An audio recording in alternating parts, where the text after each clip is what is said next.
주님 앞에 오신 모든 분들을 진심으로 환영합니다.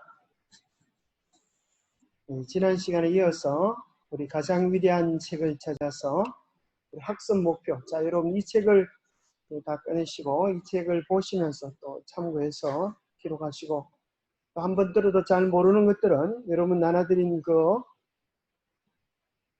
USB 그걸 집에서 이제 텔레비에 꽂거나 핸드폰에 꽂아서 계속 복습을 하셔서 여러분 것으로 만드시면 좋겠습니다. 그래서 우리가 이 코로나 시절을 맞이해 가지고 가장 필요된 것 가운데 한 가지가 미국에 있는 그 로마린다오 조한 목사님이 인터뷰하는 내용을 보니까 정말 심도 있는 내용을 얘기하셨는데 뭐가 가장 필요한가를 이렇게 깨닫게 되는 하면 이제 모임들이 다 Y가 되어졌어요. 그죠? 그래서 이제 앞으로 이런 일이 더 격하게 일어날 수도 있어요. 그래서 작은 모임들을 이끌어갈 수 있는 소그룹 리더들을 키우는 것이 정말 중요하다. 앞으로 더 환란을 위한 마치 예방주사 같은 그런 시절이 아닌가 그렇게 말씀을 하세요. 참 일리가 있는 얘기 같아요. 환란과 시련이 와도 영적인 리더들이 있다고 하면 그들이 자기 주변에 있는 사람들을 돌보고 챙기는 그런 사람들이 되면 많은 사람들이 그들을 통한 유익을 얻게 될 것입니다. 그와 마찬가지로 우리 모두가 다 영적으로 리더로서 무정하는 그런 심적으로 함께 공부하면 좋겠습니다. 자, 제호가 이 성경에 대한 첫 번째 했던 학습 목표는 운명의 법칙이란 여러분 기억납니까? 지난 시간에 했던 건데요. 뭐가 바뀌어지면 사람의 운명이 바뀐다? 생각이 바뀌면 사람의 운명이 바뀐다. 또 뭐가 바뀌면 된다? 말이 바뀌냐. 그죠? 말이 바뀌면 인생이 바뀐다. 또 뭐가 바뀌어야 된다 그랬어요? 습관이 바뀌냐. 중간에 그것도 들어가지만 중요한 것은 습관이 바뀌면 그 사람의 운명이 바뀐다. 그러면 사람이 생각을 바꾸게 하는 것이 세 가지가 있는데 기억납니까? 사람이 생각을 바꾸는 게 세 가지인데 뭐였죠? 조용한 것 같아요. 공시는 그래야 되는데 자, 서로 여러분들이 얘기를 해야 이제 이게 리바이벌이 되면서 기억이 됩니다. 세 가지가 있는데 첫 번째는 사건, 또 어떤 사람을 만날 때, 또 책을 만날 때. 그래서 앞에 두 가지는 선택할 수 없지만 마지막 세 번째는 선택할 수 있다. 그것이 위대한 책을 만나는 것이다. 그래서요. 자, 그래서 우리가 성경을 믿을 수 있는 과학적인 근거는 무엇인가? 우리 지난 시간에 했고 또 우리가 성경 해석학을 통하여 교과 시간을 통하여 배우고 있죠. 자, 오늘 할 것은 성경에 대한 올바른 5가지 태도는 이게 아주 중요합니다. 사람이 얼마나 똑똑한가 재능이 있는가도 중요하지만 중요한 것은 태도가 어떠한가 여기에 따라서 우리의 그 사람의 인생의 성패를 결정합니다. 5가지 태도를 여러분들이 외우시고 각 특징에 관한 성경절 하나를 이렇게 기억하시면 좋겠습니다. 5가지 태도. 그 다음에는 성경의 1, 2, 3이란 무엇인가? 기억나시죠? 옛날에 공부하셨던 분. 성경의 1. 성경의 1이 뭐예요? 끝까지 마스크 쓰셨다고 이제 티내시는 것 같은데. 성경의 1은 성경만이 유일한 진리의 기준이다. 그것이 1입니다. 그렇죠? 성경의 2는 성경은 둘로 구분할 수 있는데 구약과 신약이다. 그 중심에 예수 그리스도가 계신다. 그 다음에 성경을 셋으로 구분하면 뭐로 구분했어요? 좀 이따 이제 나올 것입니다. 자, 그 다음에 말씀의 손에 관한 설명을 할 수 있고 또 실천하고 경험할 수 있어야 되겠습니다. 이것이 우리가 배우는 학습 목표입니다. 자, 그러면 5가지 태도로 넘어가 보겠습니다. 자, 여기 보면 첫 번째, 성경을 볼 때 가장 중요한 첫 번째 태도는 이 말씀은 살아계신 하나님의 말씀이다. 여러분 교과 기억절을 외우시고 있는 분은 아주 반갑지요? 자기가 아는 기억절이 딱 눈에 나오면 야, 저거 어디서 안 믿는데 그런 생각이 들어요. 기억절을 열심히 외우시면 여러 가지로 유익이 됩니다.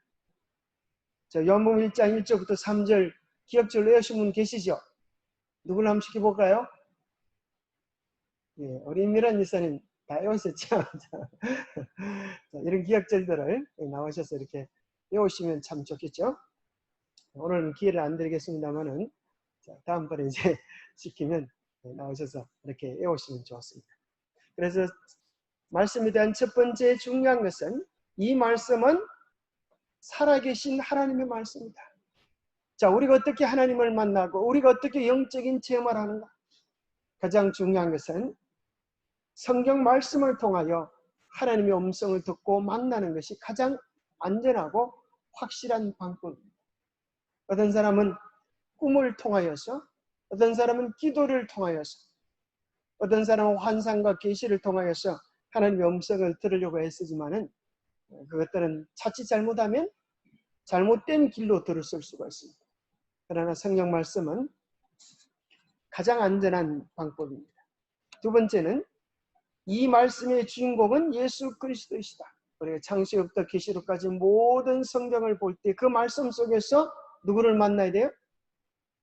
예수 그리스도를 만나야 합니다. 왜 그렇죠? 그럴 때만이 우리에게 영양가가 있어요. 생명을 경험할 수 있어요. 그래서 너희들이 성경에서 영생을 얻는 줄 생각하고 이 성경을 상고하거니와 이 성경이 곧 내게 대하여 증거하는 것이다. 그러나 너희가 영생을 얻기 위하여 내게 오지 않는도다. 그렇게 주님께서 말씀하셨어요. 그래서 성경을 볼 때 우리 마음속에 샛별이 떠오르기까지 그 말씀을 깊이 명상하면 그 모든 것들 속에서 예수님을 만나도록 되어 있어요. 창세기에서 하나님을 만날 수 있을까요? 성경의 마지막 책 요한계시록에서 하나님을 만날 수가 있을까요? 하나님의 이름이 한 번도 나오지 않은 책이 있는데 그 책이 무슨 책이에요? 룻기에서, 에스더에서 예수 그리스도를 만날 수 있을까요? 사건과 역사와 상황 속에 섭리하시고 돌보고 계시는 예수 그리스도를 만날 수 있습니다. 세 번째, 같이 한번 읽어봅시다. 시작. 이 말씀은 오늘 내게 주시는 주의 말씀이다. 아주 중요합니다. 데살로니가서 2장 13절에 보면 이러므로 내가 끊임없이 하나님께 감사함은 너희가 하나님의 말씀을 받을 때에 사람의 말로 받지 아니하고 하나님의 말씀으로 받음이니 진실로 그러하다. 이 말씀이 또한 너희 믿는 자 가운데에서 역사하느니라. 그래서 하나님의 말씀을 들을 때 우리의 가장 기본적인 태도는 하나님이 오늘 나에게 주시는 말씀이다. 이런 우리의 마음의 자세가 필요합니다. 어떤 강론이나 어떤 목사님이 이야기를 잘 하신다, 어떤 이야기를 잘 하시는 강사님이 오셔서 내 귀에 쏙쏙 넣어줄까, 그런 기대를 하지 마시고 하나님이 어린아이를 통하여서도 말씀하실 수가 있을까요? 하나님이 시적에는 세대를 통하여서도 말씀하시듯이 오늘 하나님께서 내게 가장 필요되는 말씀을 주신다라고 하는 그런 기본적인 태도를 잊지 말아야 되겠습니다. 네 번째는 같이 해보겠습니다. 시작. 이 말씀은 내가 순종할 수 있는 말씀이다. 성경 말씀을 보면서 저 말씀은 너무 힘들어. 내게는 불가능해. 그러면 그 말씀은 내 것이 될 수가 없어요. 성경의 모든 말씀에는 문이 달려 있어요. 그 문을 열고 들어가면 하나님이 준비해 놓으신 새로운 말씀의 세계, 능력의 세계, 은혜의 세계, 축복의 세계를 경험할 수 있습니다. 제일 마지막으로 다섯 번째는 어떤 태도가 필요합니까? 이 말씀은 나를 사랑하셔서 주시는 말씀이다. 왜 그런가 하면 때로는 성경 가운데 책망의 말씀도 있어요. 그런 말씀도 있어요. 그러나 그 모든 말씀 배후에는 뭐가 있어요? 우리를 사랑하시는 하나님의 깊은 사랑들이 있어요. 이 다섯 가지는 너무너무 중요합니다. 그래서 각 구절들을 하나씩 보면서 살펴보겠습니다. 첫 번째 태도. 자, 기억절 외우신 분은 눈 감고 하시고 안 외우신 분들은 다 같이 읽어보시면서 같이 한번 해보겠습니다. 시작. 태초에 말씀이 계시니라. 이 말씀이 하나님과 함께 계셨으니 이 말씀은 곧 하나님이시니라. 그가 태초에 하나님과 함께 계셨고 만물이 그로 말미암아 지은 바 되었으니 지은 것이 하나도 그가 없이는 된 것이 없느니라. 요한복음 1장 1절에서 3절 말씀. 참 얼마나 중요하고 위대한 말씀의 선포인지 모릅니다. 태초에 뭐가 계셨어요? 말씀이 계셨어요. 모든 것이 존재하기 전에 말씀이 계셨어. 그 말씀이 하나님과 함께 계셨으니 이 말씀은 곧 하나님이시니라. 자, 우리 지난번에 남대극 교수님의 그 강의에 보면 이 말씀 속에 7가지 예수 그리스도의 정체성에 대한 것들을 발견할 수 있다. 그런데 혹시 기억나십니까? 태초에 말씀이 계시냐? 이것은 영원히 존재하시는 예수 그리스도의 속성. 그죠? 영원 전부터 계신 불변하신 예수 그리스도. 또 이거 보면 두 번째는 뭐라고 하면 이 말씀이 하나님과 함께 계셨으니 이 말씀은 곧 뭐다? 하나님이십니다. 이게 아주 중요한 것입니다. 이 말씀이 곧 하나님이시다.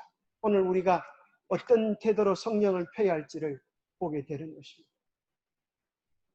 이 말씀을 하나님의 말씀으로 받아들이고 이 말씀을 살아계신 하나님의 말씀으로 생각한다면 우리가 얼마나 두렵고 떨리는 마음으로 말씀을 펴야 하겠습니까? 이 말씀은 곧 하나님의 말씀이기도 되지만 하나님 자체라고 하는 그런 생각. 그죠? 하나님이 오늘 나에게 이 말씀을 통하여 말씀하신다고 하는 그런 마음의 태도가 필요하겠습니다.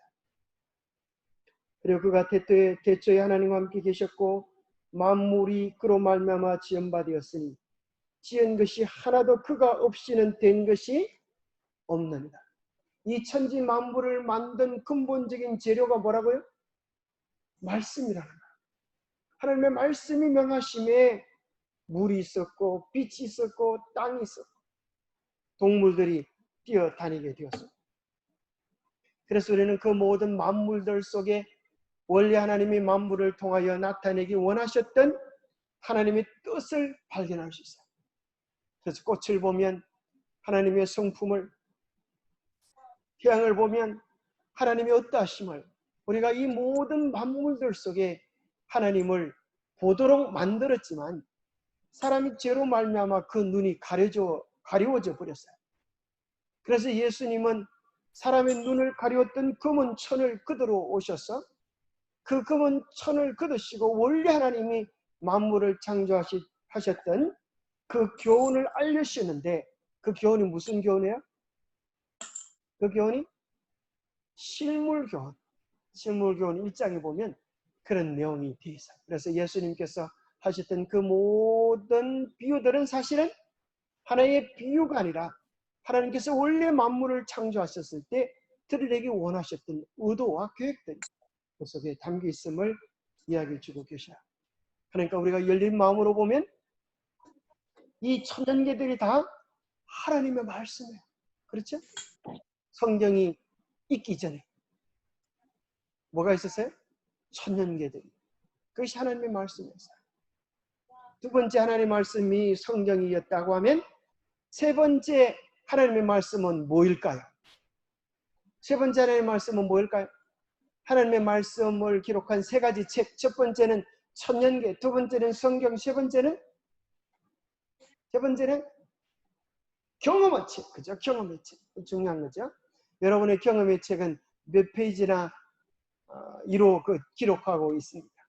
우리가 말씀을 순종할 때 이런 복이 오는구나. 이것이 우리 자녀들에게 들려줄 수 있는 우리 이야기가 되어야 합니다. 그래서 우리의 손주들이 그죠?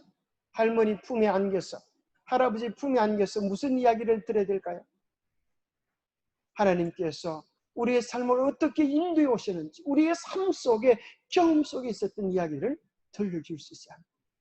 그것이 있어야 진짜 신앙입니다. 그죠?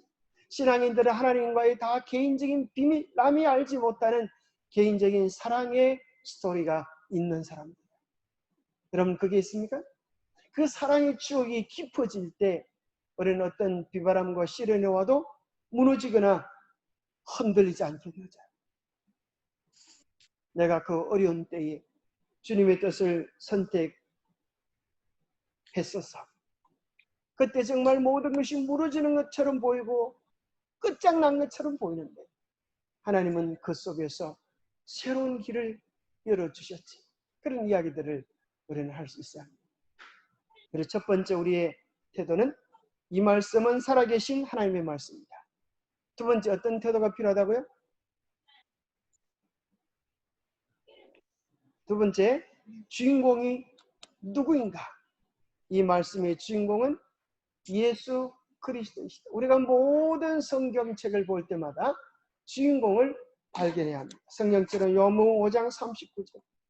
너희가 성령에서 영생을 얻는 줄 생각하고 성경을 연구하거니와 이 성경이 곧 내게 대하여 증언하는 것입니다. 이 말씀은 안 외우고 싶어도 하도 많이 들어가지고 외워지게 되죠? 네, 얼마나 중요한 말씀이 우리가 자주 듣게 돼요. 그래서 우리는 모든 성경들 속에서 누구를 발견해야 돼요? 예수 그리스도를 발견해야 돼요. 자, 그래서 성경을 해석할 때에 제일 기본적인 시작은 어떻게 성경을 해석하는가? 본문 속으로 들어가서 오늘 우리 입장에서 이 성경을 해석하는 게 아니고 이 말씀을 해 주실 그 당시로 들어가서 이 성경을 이해하는 겁니다. 자, 예수님께서 지금 성경을 들고 이야기하신다면 너희가 성경에서 영생을 얻는 줄 생각하고 성경을 연구하거니와 이 성경이라고 이야기하실 때 이 성경은 어떤 성경이라고요? 구약 성경. 왜 그래요? 그 당시에는 아직 신약 성경이 기록되어지지 않았기 때문에. 그런데도 불구하고 어떤 어리석은 사람들이 이야기하기를 구약 성경의 주제는 모세이고 구약 성경의 중심은 율법이고 신약 성경의 주제는 예수님이고 신약 성경의 중심은 복음이다. 이렇게 말을 해요. 맞은 말 같아요? 틀린 말 같아요? 어찌 보면 맞는 것 같고 어찌 보면 틀린 것 같고 그래요? 구약에 모세가 나오잖아요? 그러나 여러분 기억해야 될 사실은 표상, 이번 교과에 보니까 표상이 나오죠. 표상이 뭐예요? 표상이 뭡니까? 표상이 뭐?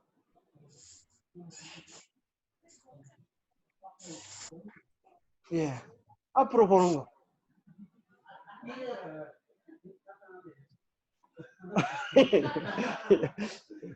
여러분 뒤로 보지 말고 앞으로 잘 보시더라.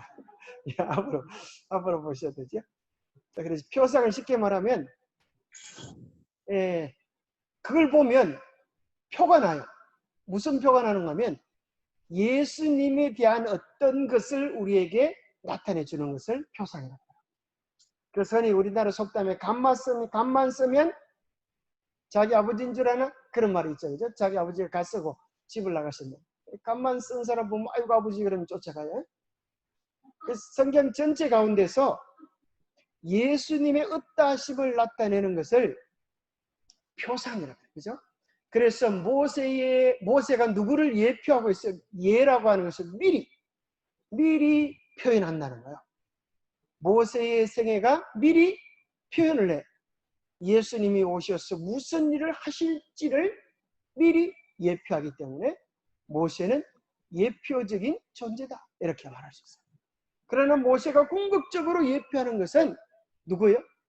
예수 그리스도. 그래서 궁극적으로 예수 그리스도를 보지 못하고 모세만 보면 말짱 도루묵, 말짱 도루묵. 그래서 이번 교과에 대한 내용들을 보면 그런 게 나오죠. 칼빈이라고 하는 장로교를 시작했던 그 기획자도 이야기하기를 예표와 본질, 그림자와 실제를 구분하지 못하면 신학은 참 웃기는 게 된다. 이렇게. 마치 구약 성경에 어떻게 자기 죄가 용서받았어요? 양을 죽였어. 피를 흘려서 용서를 받았어. 그러나 그 속에 예수 그리스도의 십자가를 보지 못하면 얼마나 끔찍하고 숨축한 것이에요. 그죠? 자기가 죄를 지어놓고 애달번 누구를 죽여? 그죠? 얼마나 처참하게 그 양을 죽이면서 내 죄가 용서받았다고 하는 것은 정말 나쁜 놈 아니에요, 그죠?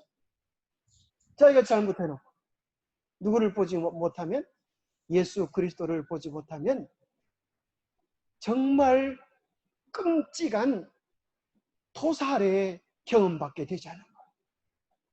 어릴 때 정말 무섭고 끔찍했던 경험 가운데 한 가지는 동네 아저씨들이 개 잡는 거 여러분 보셨어요? 그죠? 생각만 해도 끔찍하지.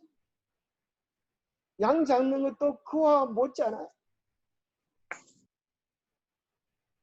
그것이 예수 그리스도에 대한 깊은 의미와 사랑을 우리에게 안겨주는 것이 아니라고 하면 그것들이 무익하다.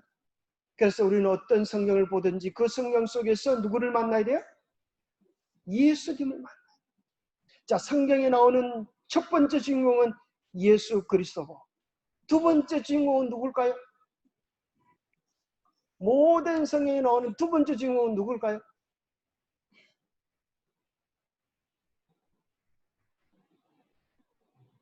두 번째 주인공은, 자, 오늘 요한복음 5장 39절에 보니까 또 한 사람이 나오죠. 잘 제가 읽을 테니까 또 한 사람이 누군지 한번 찾아보세요. 너희가 성경에서 영생을 얻는 줄 생각하고 성경을 연구하거니와. 누가 나와요? 누가 나와요? 내가 나오죠. 그죠? 성경을 연구하는 내가 나와요. 그래서 우리는 성경을 볼 때 이 성경은 예수님께서 나에게 주시는 말씀이다. 이렇게 읽는 세 번째 말씀의 대상에 대한 이해가 필요합니다. 첫 번째는 말씀의 정의, 두 번째는 말씀의 주인공, 세 번째는 누구에게 주시는 말씀인가, 말씀의 대상에 대한 이해죠. 데살로니가전서 2장 13절 우리 기억절 외우신 분은 눈 감고 안 외우는 눈 뜨고. 자, 시작. 이러므로 우리가 하나님께 끊임없이 감사함은 너희가 우리에게 들은 바 하나님의 말씀을 받을 때에 사람의 말로 받지 아니하고 하나님의 말씀으로 받음이니 진실로 그라도다. 이 말씀이 또한 너희 믿는 자 가운데에서 역사하느니라. 데살로니가전서 2장 13절 말씀. 이 말씀 너무너무 중요한 말씀. 우리가 어떤 태도로 말씀을 봐야 하는가? 우리가 어떤 태도로 예배를 드려야 하는가? 우리가 어떤 태도로 주님 앞에 나와야 하는가? 우리가 어떤 태도로 개인적으로 하나님 앞에 서야 하는가? 자, 코로나 시절을 맞이해서 뭐가 깨져버리는가 하면 공중적인 예배가 깨어져 버렸어요. 여러분 교회 못 오실 때 여러분 예배 잘 드리고 계셨어요? 어떤 사람들은 그런 분이 계셔요. 그냥 영화 보듯이, 영화 보듯이 그냥 틀어놓고 잘 봤다 이렇게 잘 봤다. 우리의 마음을 들이는 경험이 없이, 주의 음성을 듣는 만남이 없이, 그냥 영화 한 편 본 것보다 감동이 더 적죠. 영화 볼 때는 막 드라마 볼 때는 눈물 콧물 흘리면서 저거 부모님 돌아가신 것처럼 그렇게 슬퍼하는데, 성경을 볼 때는 말똥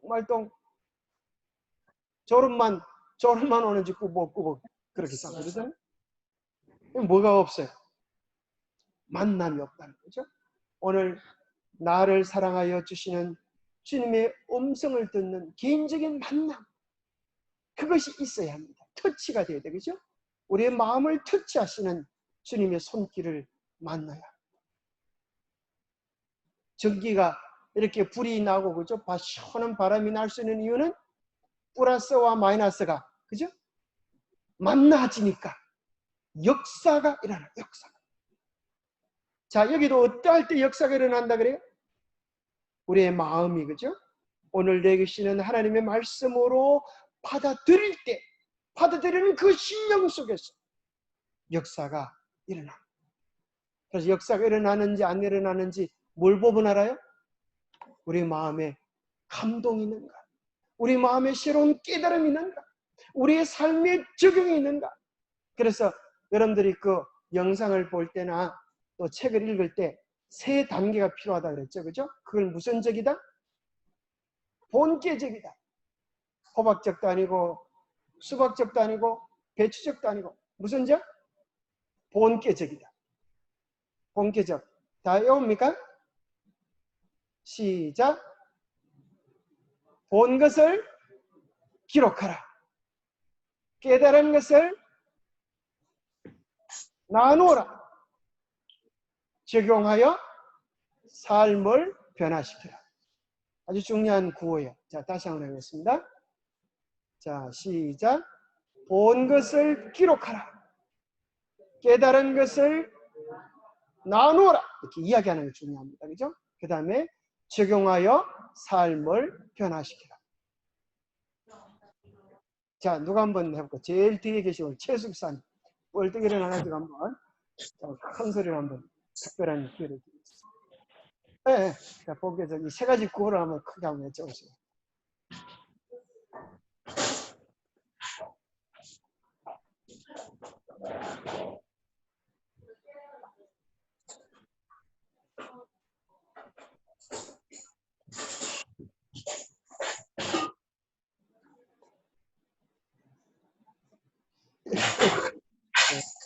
이전에는 궁시렁궁시렁 그러는데, 자, 다시 한번 알려드릴 테니까 딱 기록해놓고, 그죠? 기록해놓고 외우시기 바랍니다. 아주 중요한 거예요. 본 것을 기록하라. 기록하고 고라 하지 말고 라라 이렇게 라로 명령으로 바꾸고 라로 바꾸시기 바랍니다. 본 것을 기록하라. 깨달은 것을 나누라. 적용하여 삶을 변화시켜라. 그렇게 우리가 하면 참 좋겠습니다. 예. 그렇게 해서 우리의 삶이 변화되도록 그렇게 하면 좋겠습니다. 그래서 우리의 삶이 변화되려고 하면 마지막에 중요한 것이 뭔가 하면 적용하는 것. 적용하는 것. 내 삶에 적용하는 그걸 다른 말로 하면 순종하는 것이라고 말할 수 있어요. 이 말씀은 내가 순종할 수 있는 말씀이다. 네. 내가 순종할 수 있는 말씀이다. 네, 죄송합니다. 잠깐 저쪽 방송이 나와가지고 잠깐 이쪽 걸 좀 끄고 가겠습니다. 죄송합니다.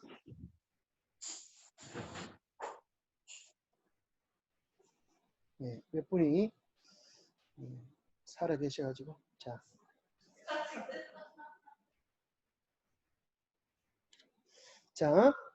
자 이제 적용을 해야 합니다. 적용, 그죠? 적용을 다른 말로 하면 뭐다? 순종하는 것입니다. 내 삶에 순종하는 것. 자, 고린도서 1장 20절 시작. 하나님의 약속은 얼마든지 그리스도 안에서 예가 되니 그런즉 그로 말미암아 우리가 아멘하여 하나님께 영광을 돌리게 되느니라. 고린도서 1장 20절 말씀. 이 말씀 너무너무 좋은 말씀이죠. 세상에 이런 말씀이 있어요. 그죠? 세상에 어떻게 이런 말씀이 있을까? 하늘 말씀은 얼마든지 그리스도 안에서 뭐가 된다고요? 예스. 꿈이 오니까 깜짝 놀란 게 무슨 꿈이라? 예스 꿈이라. 이거 보고 이야 꿈이 잘 왔다 생각이 들죠. 우리 김 장로님 인사 잘 오신 것 같죠? 예스 꿈이죠. 우리 예수님은 예스맨이 맞다. 누가 시킬 때 모든 것이 다 예스맨이면 안 되지만 하나님의 말씀이다. 하나님의 뜻이 대하여 그죠? 예스 하셨어요. 그죠? 하나님의 약속에 대하여 우리도 예수님처럼 예스 할 수 있게 되기를 바랍니다. 우리는 하나님의 말씀에 대해서는 노 그러다가 자기 부인이 이야기하면 예스 그런 사람. 옆집 아저씨가 도와달라 그러면 예스 하는 사람이죠. 자, 우리가 중요한 것은 예수 그리스도께 먼저 이해할 수 있는 사람. 그럴 때 무슨 일이 일어나는가 하면 그런즉 그로 말미암아 우리가 아멘하여 하나님께 영광을 돌리는 생애를 살아갈 수 있게 됩니다. 우리가 아무리 하나님 말씀을 들어도 뭐 하지 않으면 순종하지 않으면 말짱 돌아보니 어떤 사람은 아멘은 안 하고 노멘 그렇게 노멘. 나는 안 하겠습니다. 하나님의 말씀을 받아들일 때 놀라운 것은 우리가 보기에 전혀 불가능했던 일 같은데 아멘하고 받아들일 때 그 말씀 속에 생명력이 있어서 상황을 변화시키는 힘이 있어요. 그죠? 다니엘이 기도 안 하면 기도하면, 기도 안 하면이 아니고, 그렇죠? 기도하면 사자굴 속에 던져 넣는다. 그렇게 위협을 받았을 때 하루에 3번 기도했어요, 안 했어요? 기도했어요, 안 했어요? 기도를 변함없이 했어요. 그래서 옆에 있는 신하들이 저 사람은 분명히 이제 죽었다. 하나님의 뜻대로 사는 것 보니까 이제 죽은 것은 보장된 거다 싶어서 사자굴 속에 던져 넣어 놓았더니만은 무슨 일이 벌어졌어요? 다니엘이 사자굴 속에서 살아난 것입니다. 아멘 하여서 하나님께 영광을 돌리게 된 것이야. 다니엘의 세 친구도 마찬가지야. 불구덩이 속에 하나님의 말씀을 의지한 것 때문에 하나님 말씀을 어길 수 없습니다. 우리가 불구덩이 속에 들어간다 할지라도 하나님이 능히 건져내시겠고 설사 그리 아니하실지라도 결코 하나님의 말씀을 거역하지 아니할 줄 없소서. 불구덩이 속에 던져넣는데 뭐가 되었어요? 3명이 들어갔는데 4명이 계셨습니다. 우리 주님이 함께 하신 것입니다.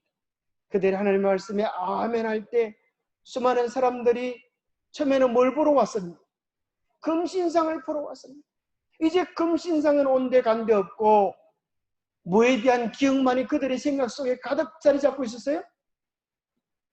불구덩이 속에서 살려주신 하나님에 대한, 예수 그리스도에 대한 기쁜 인상들이 그들의 대화의 주제가 되었어요.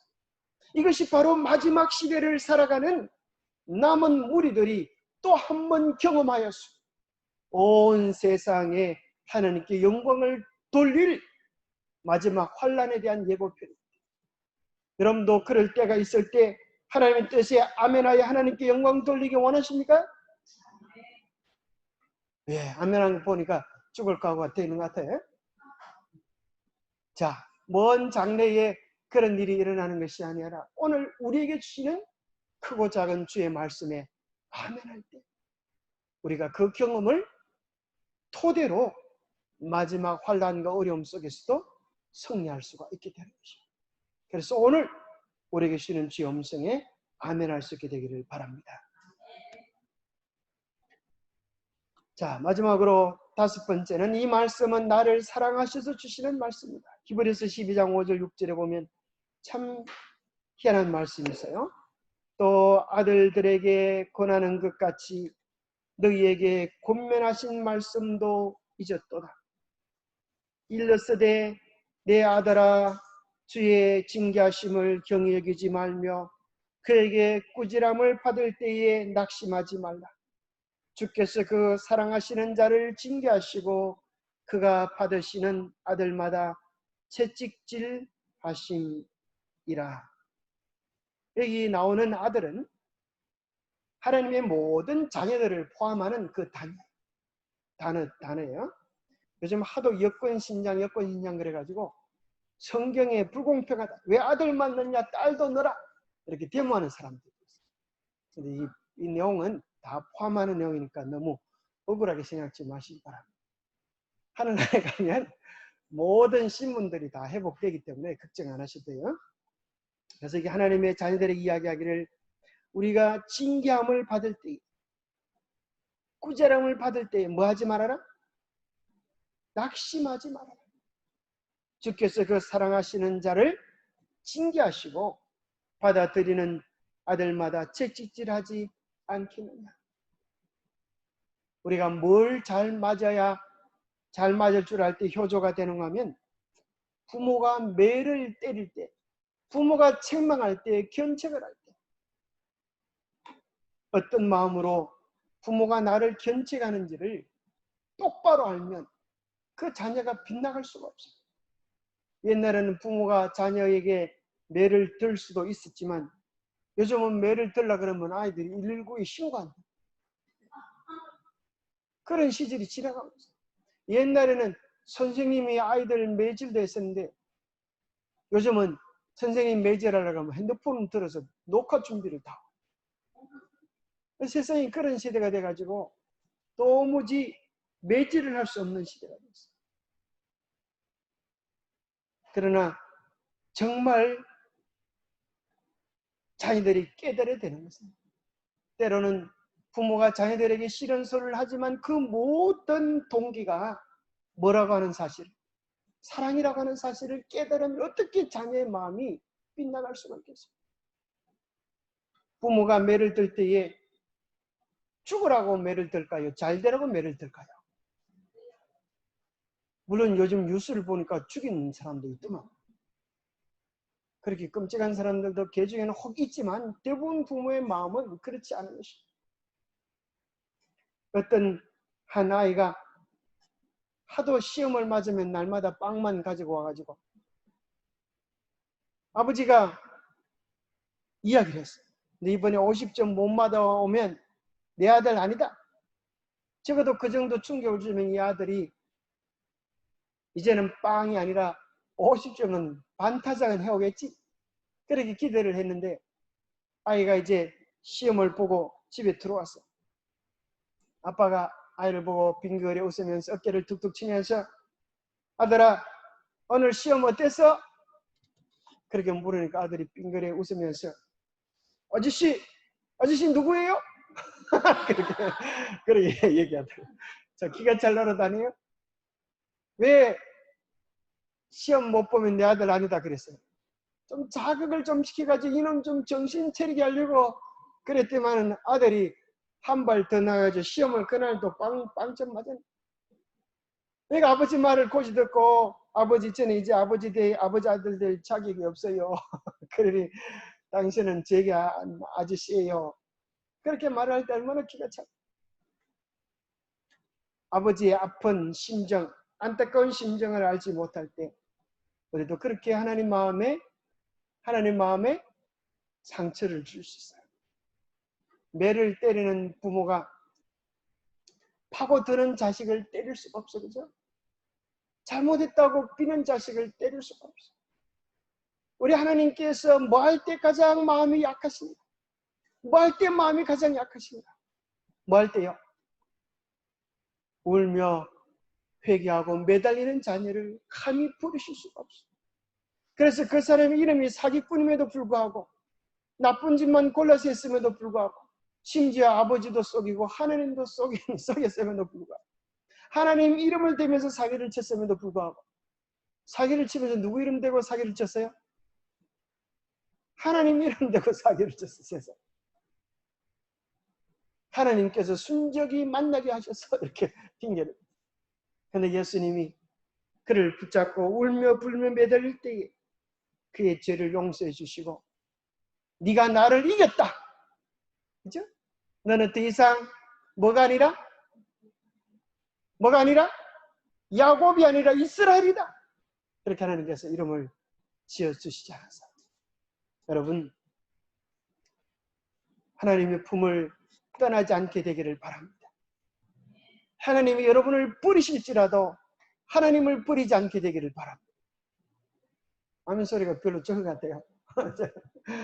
그런데 여러분 기억하세요. 하나님은 우리를 버리실 수가 없었어요.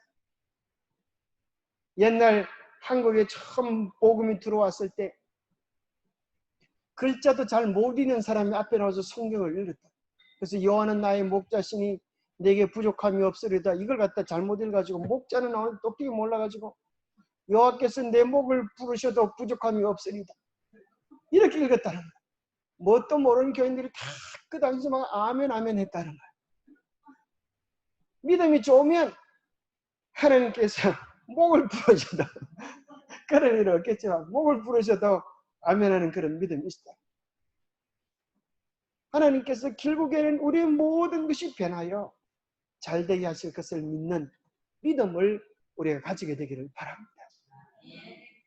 그래서 하나님을 붙잡고 늘어지는 사람은 반드시 천국에 들어가지 아니할 수가 없어요. 그죠?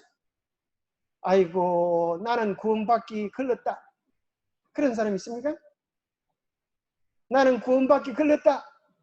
내가 교회 나오는 이유는 구원받고 천국에 들어가는 것이 아니라 마지막에 불탄다 그러는데 교회를 열심히 다녀가지고 죄를 조금 삭감해서 빨리 타서 죽으려고 교회 다닌다. 그런 사람 손합니다. 그런 소리 할 때 얼마나 하나님 마음이 서운할까. 그죠? 로마서 8장에 보면 너희가 종의 영을 받지 아니하고 아들의 영을 받았으니 아바 아버지라 부르짖느니라. 아빠 아버지라 부르짖느니라. 아들이 아버지에게 이런 말을 했다고요.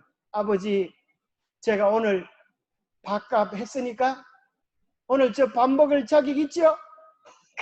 그러면서 밥을 먹는다고 생각합니다. 아버지 마음이 어떨까요? 기분 좋을까요? 저놈이 종인가 우리 아들인가 걱정스러워. 아들은 좀 뭐한 게 있어요? 뻔뻔스러운 게 있어요. 그죠? 집안에 돈 한 푼 안 가지고 와도 그죠? 덜렁덜렁 눕고 때가 되면 엄마 밥 줘! 그렇게 큰 소리 치고 또 지 원하는 걸 안 갖다 주면 갖다 달라고 막 떼도 쓰고 그러죠. 그게 자식 아니에요.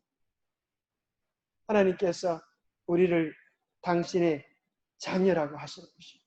비록 우리가 허물이 있음에도 불구하고 시편 103편에 보면 그분은 우리의 뭘 아세요? 우리의 체질을 아세요. 우리의 체질을 아세요. 우리가 연약하고 넘어지고 자빠지고 실수하는 줄 아심에도 불구하고 로마서 5장에 보면 세 가지가 나와요. 세 가지. 뭐 세 가지가 나와요? 우리가 뭐 할 때에 우리가 죄인 되었을 때, 우리가 원수 되었을 때, 우리가 연약할 때에 하나님께서 우리를 위하여 자기 아들을 죽게 하시고 우리에 대한 자기의 사랑을 확정하셨느니라. 변하지 않도록 도장을 찍어 놓으셨느니라. 우리가 잊지 말아야 되겠어요. 하나님의 사랑은 우리가 조금 수고를 한다고 해서 하나님의 사랑이 더 많아지고 우리가 조금 부족하다고 해서 이거 이놈아 너는 부족하기 때문에 딴 사람은 많이 줘도 너는 조금밖에 안 줄 거야. 그런 사랑이 아니라는 것이죠. 왜 그래요? 하나님은 이미 십자가를 통하여서 당신의 영원한 사랑, 모든 사랑을 우리에게 쏟아 부으셨기 때문입니다. 그래서 로마서 8장 32절에 보면 자기 아들을 우리를 위하여 주신 그분께서 아까워서 주지 못할 게 뭐가 있겠느냐. 여러분 예수 그리스도를 소유하시게 되기를 바랍니다. 그분 안에 모든 것들이 있기 때문에 그분을 통하여 하나님은 이미 우리에게 줄 수 있는 모든 것들을 주셨습니다. 예수 그리스도 안에 천국도 있고 구원에 대한 보장도 있고 하나님의 자녀됨의 모든 특권들이 그 안에 있는 것입니다. 그래서 때로 하나님께서 우리를 책망하실 때, 징계하실 때에 이 모든 것이 하나님의 사랑이라고 하는 사실을 깊이 깨닫고 언제든지 뭐 하지 말아야 되겠어요? 낙심하지 말고 희망과 용기를 내시게 되기를 바랍니다. 코로나가 와도 응? 코로나가 와서 코가 막혀도 희망이 있습니까? 희망이 있어요? 없어요? 왜 희망이 있어요? 왜 희망이 있어요? 예수님 우리를 사랑하시기 때문에 하나님의 능한 손으로 우리를 붙잡고 계시기 때문에 하나님의 섭리가 여전히 우리의 삶을 인도하고 계시기 때문에 하나님이 결코 죽을 길로 우리를 인도하지 않을 것을 믿기 때문에 우리는 어떤 경우를 만나도 힘과 용기를 얻게 되시기를 바랍니다. 자, 말씀에 대한 5가지 태도. 자, 기억납니까? 첫 번째, 말씀에 대한 정의 뭐 있어요? 이 말씀은 살아계신 하나님의 말씀입니다. 두 번째, 말씀의 주인공. 이 말씀은 성경 이 말씀의 주인공은 곧 예수 그리스도다. 세 번째, 이 말씀의 대상. 이 말씀은 오늘 내게 주시는 하나님의 말씀입니다. 네 번째, 적용. 그죠? 이 말씀은 내가 순종할 수 있는 말씀입니다. 다섯 번째, 우리의 태도. 뭐죠? 모든 말씀은, 그죠? 모든 말씀은 나를 사랑하셔서 주시는 말씀일까요? 예. 모든 말씀은, 이 말씀은 나를 사랑하는 모든 성경 말씀, 우리를 사랑하여 주시는 말씀이라고 하는 사실을 기억하시게 되기를 바랍니다. 여러분, 이 각 구절에 대한 성경절을 외우면 여러분들이 소개하기 참 좋겠죠. 여러분, 이 카드본이 쓰는 거죠? 이미 성경 구절을 안 외워도 여러분들이 10번만 딴 사람들에게 소개하고 나면은 줄로 외워져. 성경절이 딱 나오죠. 자, 성경의 1, 2, 3. 네. 네, 소개만 드리고 성경예상 1만 해야 되겠습니다. 1. 자, 성경은 더하거나 뺄 수 없는 한 권의 책이다. 이걸 이해하는 게 아주 중요합니다. 유일한 최고의 근. 자, 흔히 많은 사람들에게 성경이 몇 권입니까? 물어보면 66권입니다. 이렇게 말해요. 틀린 말이에요? 맞는 말이에요? 맞는 말이죠. 그런데 이렇게 말하는 거죠. 66권으로 된 한 권입니다. 희한하죠. 66권이 모아진 한 권이에요. 그래서 우리가 기억해야 될 것은 요한계시록 22장 18절 19절 제일 끝부분에 보면, 성경 제일 마지막에 보면 자물통이 채워져 있는데, 내가 이 말씀에 없는 것을 더하면 뭘 더하겠다? 나도 이 책에 기록되어진 재앙을 내게 더할 것이요, 만약 너희들이 이 말씀 가운데 어떤 것을 빼면 뭘 빼겠다?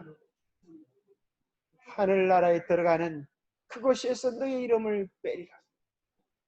그러니까 더하고 뺄 수 없는, 더하거나 뺄 수 없는 유일한 권위의 책이 성경 말씀. 그런데 천주교는 왜 우리가 받아들이지 않는가 하면, 천주교는 외경이 있어.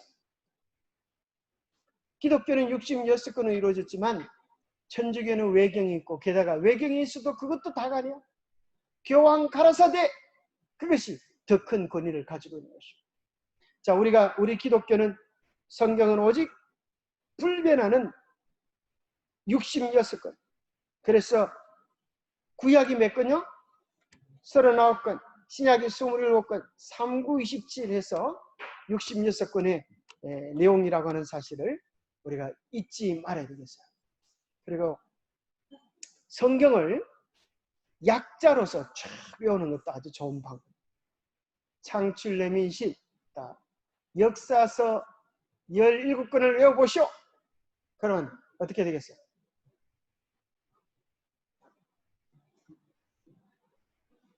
창출 레민신 수사로 사망대 선의에, 이렇게 하면 딱 돼.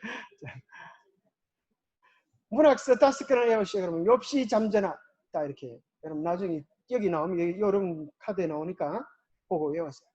그래서 오늘은 여기까지. 자, 기억해야 될 것은 5가지 태도와 성경은 한 권이다. 또 본계적, 본 것을 말아. 자, 본 것을 말아. 깨달은 것을 나누라. 적용하여 삶을 변화시키라. 잊지 마시게 되길 바랍니다. 많이 하는 게 중요한 게 아니고 몇 가지라도 우리 마음에 낳는 게 중요합니다. 말씀의 5가지 태도, 성경은 오직 한 권이다. 이거 아주 중요한 겁니다. 자, 여기다 제가 덧붙일 하나가 있다고 하면, 그러면 예언의 씨는 뭔가? 예언의 씨는 뭐야? 성경에 더해지는 게 아니에요. 성경의 말씀을 우리에게 너무 밝히 풀어주어서 정말 성경에 푹 빠져들도록 하는 게 예언의 씨의 목적이에요. 교과 공부의 목적이 뭐예요? 성경을 충분히 알도록 하는 거예요. 그런데 어떤 사람들은 교과 공부는 하는데 성경은 모르는 사람이 있어요. 예언의 씨는 아는데 성경은 모르는 사람이 있어요. 이거는 뭐는 아는데 뭐는 모르는 사람이에요? 숲은 아는데 나무를 모르는 사람. 희한한 사람이죠. 자, 그래서 우리가 예언의 씨를 보는 방법 뭔가 하면 요것만 얘기 드려 마치겠어요? 자, 여러분들이 이렇게 하면 좋겠어요.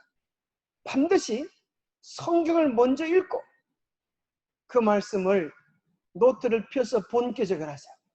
본 것, 깨달은 것, 적용할 것을 딱 기록하고 나서 예언의 신을 읽어보면 뭘 깨닫게 될까요?